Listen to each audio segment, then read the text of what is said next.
Hello दोस्तों, technical सलाह लगाने में आपको खुश आमदीद कहा जाता है। दोस्तों, आज की इस वीडियो में हम सीखेंगे अबशर से खरूज निहाया या री एंट्री वीज़ा कैसे हासिल करते हैं। आज का हमारा यही लेक्चर है। अगर आप इसमें इंटरेस्टेड हैं तो ये वीडियो आपके लिए है, अदरवाइज़ आप स्किप कर सकते हैं।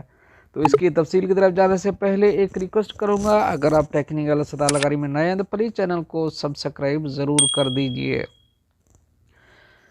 सीधा हम चलेंगे गूगल क्रोम में। इसके लिए आपने अबशर का ऐप इस्तेमाल नहीं करना है, आपने डायरेक्ट गूगल से ही इसको सर्च करना है। तो हम गूगल पे जाएंगे।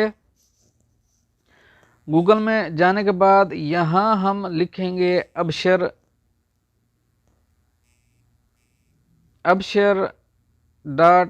.sa Saudi Arabia.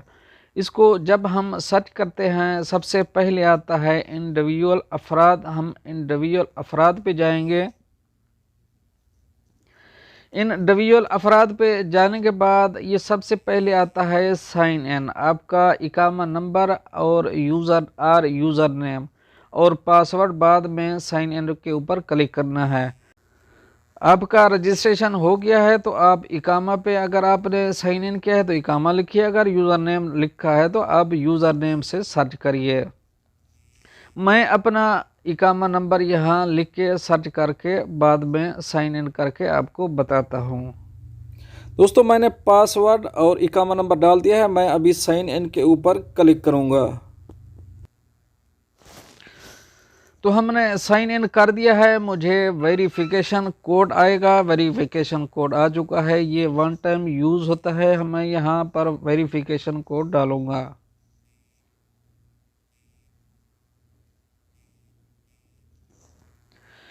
Verification code डालने के बाद हम नेक्स्ट के ऊपर क्लिक करेंगे। नेक्स्ट के ऊपर क्लिक करने के बाद देखते हैं हमारे पास क्या ऑप्शन आता है।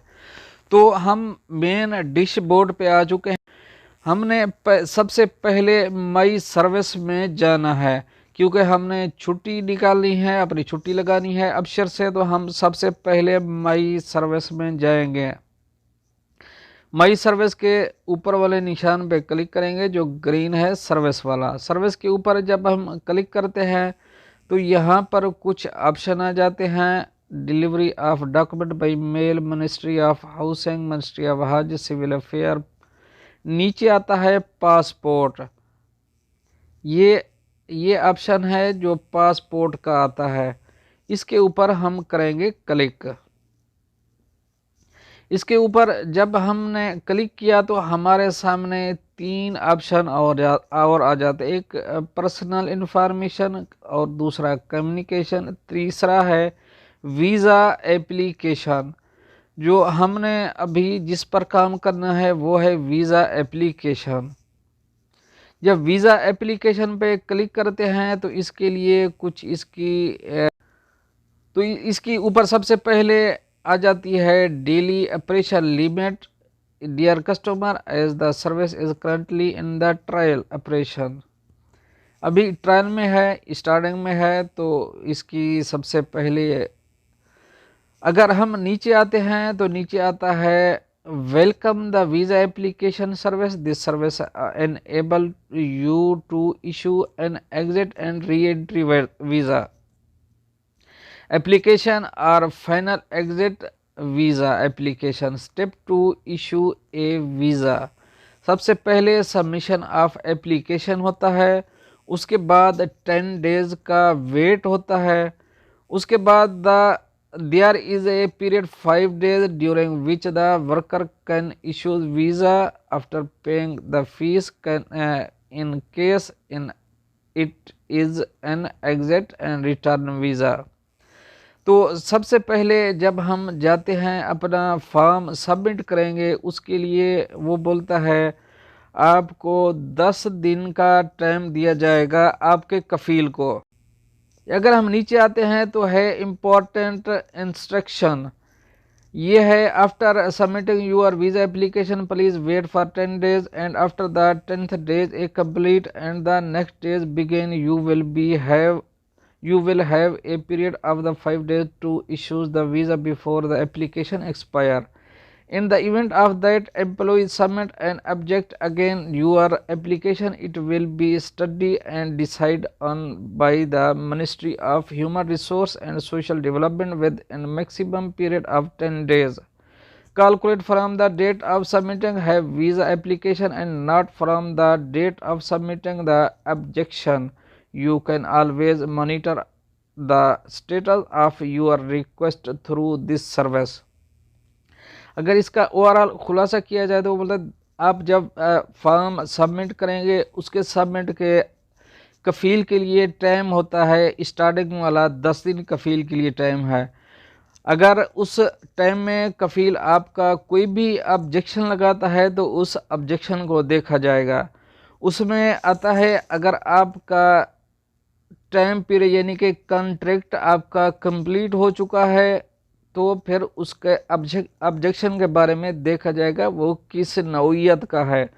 अगर आपका टाइम कंप्लीट नहीं हुआ, आपका कफ़ील बोलता है, आप एग्जांपल आपका कॉन्ट्रैक्ट 1 साल का है तो आप 6 महीने 7 महीने बाद जाना चाह रहे हैं तो कफ़ील आपका बोलता है इसका कॉन्ट्रैक्ट 1 साल का है, इसने अभी कॉन्ट्रैक्ट पूरा नहीं किया है तो लिहाजा ये आपको ये विजिट वीज़ा इशू नहीं किया जाएगा।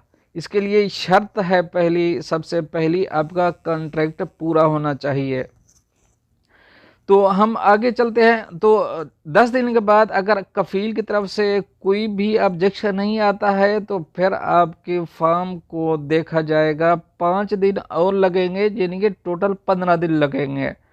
5 दिन और लगेंगे, उसके लिए आपको पेमेंट फ़ीस वगैरह दे के आपका 5 दिन के अंदर अंदर आपका वीज़ा इशू कर दिया जाएगा। तो आगे देखते हैं तो बोलता है you can always monitor the status of your request through this service. आपको जब आप सबमिट करते हैं तो आपको यहाँ देखते रहना चाहिए, क्योंकि अगर कफ़ील की तरफ से कोई भी ऑब्जेक्शन आता है तो उसके लिए ह्यूमन रिसोर्स यानी कि वजारत दाखिला आपको मैसेज करेगी, बताएगी भाई ये आपकी तरफ कफ़ील की तरफ से आपको यानी कि ऑब्जेक्शन लगा है तो आपको ये करना पड़ेगा, उसके बाद ये आपकी छुट्टी लग सकेगी। यानी कि आपको देखते ही रहना है। ये नीचे आता है term of use the employer, ये सबसे अहम है। ये है pay all traffic fines for the worker.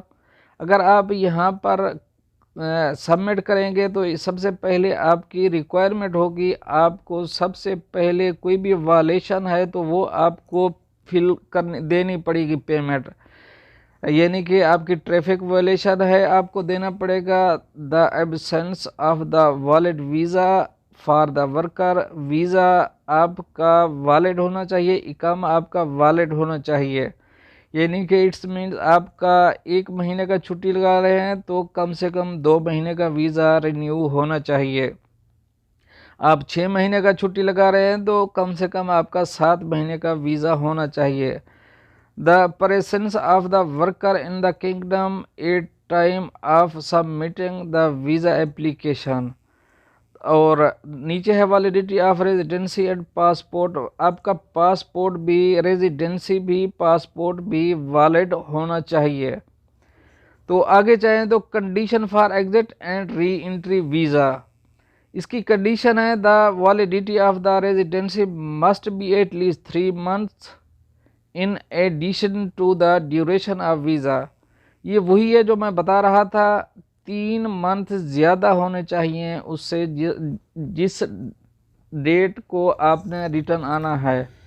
इसके नीचे आता है the duration of visa is determined by using return before the elapse and then determined the period in days provide that it does not exceed 30 days।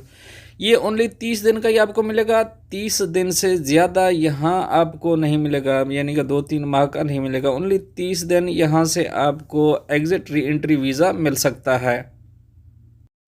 पे the visa fees before it issues. सब पहले आपको visa fees भी पे करनी पड़ेगी। Approval the service undertaking. अगर हम आगे देखते हैं, आगे है condition for the final exit visa. इसके लिए the worker should not have a vehicle registration in the system. Vehicle के वर्कर के नाम पे कोई व्हीकल रजिस्ट्रेशन नहीं होनी चाहिए। अगर कोई बाकी उसके ड्यू हैं तो वो भी पे करने ज़रूरी हैं, उसके बाद उसका फाइनल एग्जिट लगेगा। ये इसकी कंडीशन है। तो कंडीशन में जब आते हैं तो नीचे है new request and follow up request. एक रिक्वेस्ट करूँगा, इसको आप ऐसे छेड़खानी नहीं करिए। ओनली अगर आप एग्जिट री एंट्री वीज़ा निकाल रहे हैं तो तभी आप इसको ओके करिए, अदरवाइज इसको मत करिए। तो हम आपको ओनली मैं सिखाने के लिए न्यू रिक्वेस्ट के ऊपर क्लिक करूँगा।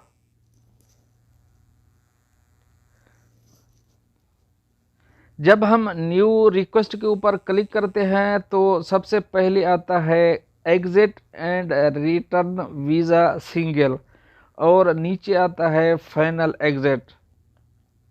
इसमें आपको अगर एक को सेलेक्ट करेंगे तो फिर नेक्स्ट के ऊपर जाएंगे। मैं अभी सेलेक्ट नहीं करूंगा, मैं ओनली आप दोस्तों को दिखाने के लिए। ये प्रोसेस शॉर्ट है लेकिन प्रोसेस लॉन्गर है थोड़ा, क्योंकि 15 दिन के लिए हमने सोचा हुआ था। जैसे दुबई का सिस्टम है वैसे ही सिस्टम हो जाएगा, क्योंकि वहाँ पासपोर्ट अपने हाथ में है, आपको छुट्टी एयरपोर्ट पे ही लग जाएगी। तो यहाँ ऐसा सिस्टम नहीं है। ये अगर आप अप्लाई करते हैं अबशर के थ्रू तो फिर भी आपको 15 दिन वेट करना पड़ेगा। तो वो भी कफील की तरफ से कोई ऑब्जेक्शन नहीं आता तो आपकी अप्रूवल होगी, अदरवाइज आपकी अप्रूवल नहीं होगी। तो आप इनमें से एक सेलेक्ट करेंगे। सेलेक्ट करने के बाद आगे एक दोबारा एक इंफॉर्मेशन आपको कोड आएगा, वो कोड आप यहाँ डालेंगे। डालने के बाद आप उसको अपने फॉर्म को सबमिट कर देंगे। अगर आपका फॉर्म काबिल कबूल हो जाता है तो फिर आपको फ़ीस देनी पड़ेगी री एंट्री के लिए। फ़ीस दे के आपको 5 दिन के अंदर अंदर आपका री एंट्री वीज़ा आपको दे दिया जाएगा। तो ये था दोस्तों जो री एंट्री वीज़ा के लिए अबशर में एक प्रोसेस दिया गया है। तो उम्मीद करता हूँ ये तरतीब, ये तरीक़ाकार आपको तमाम समझ आ गया होगा। अगर फिर भी आपका कोई क्वेश्चन बाकी है तो आप ज़रूर कमेंट बॉक्स में पूछ सकते हैं, या मेरे व्हाट्सअप नंबर पे आप रब्ता कर सकते हैं। मेरा व्हाट्सअप नंबर है 0596377937। तो मिलते हैं नेक्स्ट अपडेट के साथ नेक्स्ट वीडियो में। तब तक के लिए अल्लाह हाफ़िज़।